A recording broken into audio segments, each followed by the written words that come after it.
Breaking news చూస్తున్నాం. ఏపీలో చంద్రబాబు సర్కార్ సరికొత్త రికార్డును నమోదు చేసింది. రాష్ట్ర చరిత్రలో తొలిసారి రికార్డును అందుకుంది. ఎన్టీఆర్ భరోసా పథకం కింద పెన్షన్స్ వరుసగా రెండో నెలలో కూడా సీఎం నుంచి మంత్రులు, ఎమ్మెల్యేలు, ఎమ్మెల్సీలు, ఇతర ప్రజా ప్రతినిధులు లబ్ధిదారుల ఇళ్లకు వెళ్లి పెన్షన్స్ ను పంపిణీ చేశారు.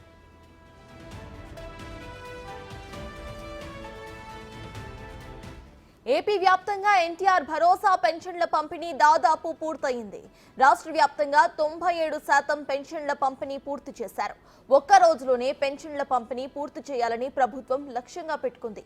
గ్రామ, వార్డు సచివాలయాల కార్యదర్శులు వాళ్ళ ద్వారా ప్రభుత్వం ఈ కార్యక్రమాన్ని చేపట్టింది.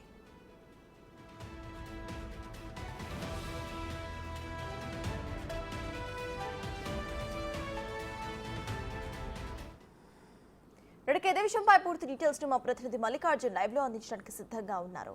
మల్లికార్జున్, చెప్పండి, ప్రెసెంట్ అక్కడ అప్డేట్స్ ఏంటి? ఇటు మొత్తం పెన్షన్లు కూడా అటు 100% పంపిణీ జరిగిపోయినట్టు తెలుస్తోంది. ఇక రికార్డు స్థాయిలో రికార్డు నమోదు చేసినట్టు కూడా తెలుస్తోంది AP government. So present updates ఏంటి?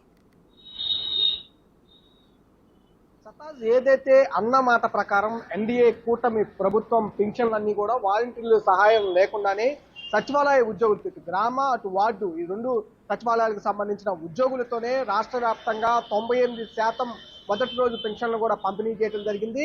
ఇది ఒక రికార్డు అయితే దీంతో పాటు ఉద్యోగులకు సంబంధించి దాదాపుగా 13 లక్షల పైగా ఉన్న ఉద్యోగులు ఎవరైతే ఉన్నారో ఆ ఉద్యోగులకు సంబంధించిన ఈ ఉద్యోగులతో పాటు పెన్షన్దారులకు సంబంధించిన సొమ్మును కూడా 1వ తేదీనే జమ చేసి రికార్డును కూడా ఈ ప్రభుత్వం నెలకొల్పుతూ వచ్చింది. గత 5 సంవత్సరాల్లో 2019 నుంచి 24 ఈ 5 సంవత్సరాల కాలంలో కూడా చాలా ఇబ్బందులు ఎదుర్కొన్న పరిస్థితి ఉద్యోగుల్లోనూ పెన్షన్దారుల్లోనూ కనిపించింది.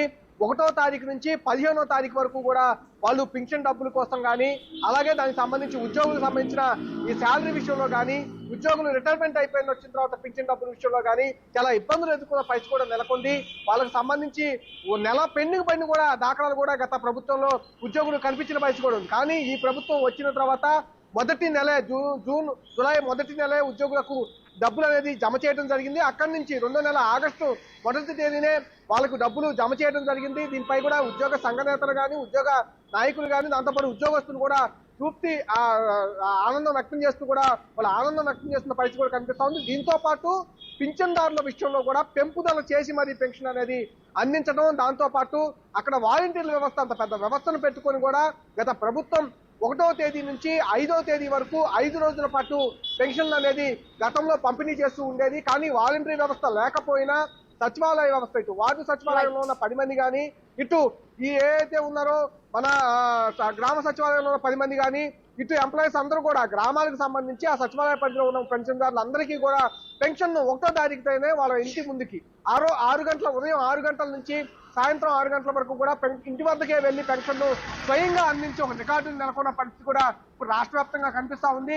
రానున్న రోజుల్లో అంటే ఇప్పుడు 98% పూర్తి చేసిన ప్రభుత్వం రానున్న రోజుల్లో 2% కూడా పూర్తి చేసి 100% గా మేము పెన్షన్లు అందించామనే దాఖలాలు కూడా చూపించబోతా ఉంది. అంతేకాకుండా సచివాలయ వ్యవస్థకు సంబంధించి కానీ వాలంటరీ వ్యవస్థకు సంబంధించి కానీ ఎక్కడ నిర్వీర్యం చేయమనేది కూడా ఫస్ట్ నుంచి చెప్తూ వస్తుంది. సచివాలయ వ్యవస్థ వాళ్ళ పెన్షన్లు పంపిణీ చేస్తూనే ప్రభుత్వంలో కూడా భాగమవుతూ వాళ్ళ ఉద్యోగ ధర్మాలు కూడా నిర్వర్తిస్తూ ఉంటారు. దాంతో పాటు వాలంటరీ వ్యవస్థను చూసుకుంటే కనుక ఏదైతే ఎలక్షన్ ముందు ఎలక్షన్ కమిషన్ ఏదైతే ఆర్డర్ ఇచ్చిందో ఆ 3 నెలల పాటు ఇచ్చిన ఆర్డర్ను కూడా ఈ ప్రభుత్వం కంటిన్యూ చేస్తున్న పరిస్థితి కూడా కనిపిస్తా ఉంది. Thank you Mallikarjun.